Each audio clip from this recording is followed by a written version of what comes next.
A major cleanup operation is underway across southern Ontario and Quebec. Severe thunderstorms rolled through yesterday, knocking out power for tens of thousands of people, and many won't have it restored for at least a few more days.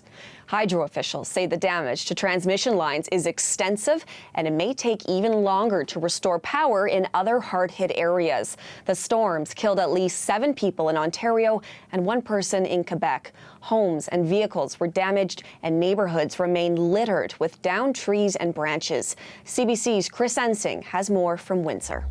They were crossed from Michigan into Ontario and just gained power as it ripped up through Ontario. By the time it hit Ottawa, we were dealing with a number of deaths. Police in Ottawa confirming today that a tree had fallen on a man at a golf course of the city's west end. In Peterborough, we're hearing about a woman who was killed after a tree fell on top of her during this storm. And what they were dealing with here were just winds that are really tough to put in perspective. 120 kilometers an hour reports in Ottawa, in Toronto, for wind gusts during this storm, lasting about a half an hour in some places. A real burst of energy as far as what was packed into this. We're looking at trees that were powered or pushed over by this, those power lines that were pushed over by this. In Toronto, they were seeing hail that was the size of toonies. Mayor John Tory saying today that Toronto had about 1,500 calls to its forestry department dealing with the cleanup there. Power outages still exist for more than 100,000 customers in Ontario. That number at about 14,000 in Toronto right now.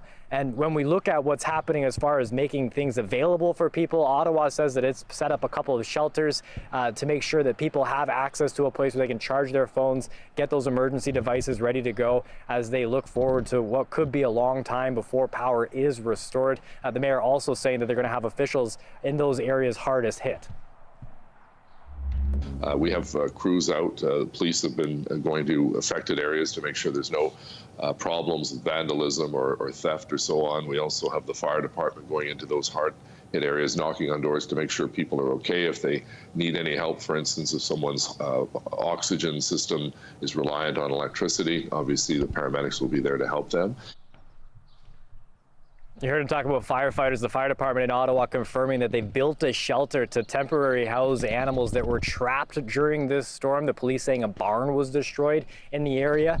And we also know that there's a state of emergency for the town of Uxbridge. They have about 20,000 people there. Earlier this morning, we heard the mayor on Facebook saying that there was the little power available in the community. And there's a team of researchers now looking to see if there was a potential tornado that touched down in Uxbridge, as well as southern parts of Ottawa. The CBC's Chris Ensing for us in Windsor, Ontario.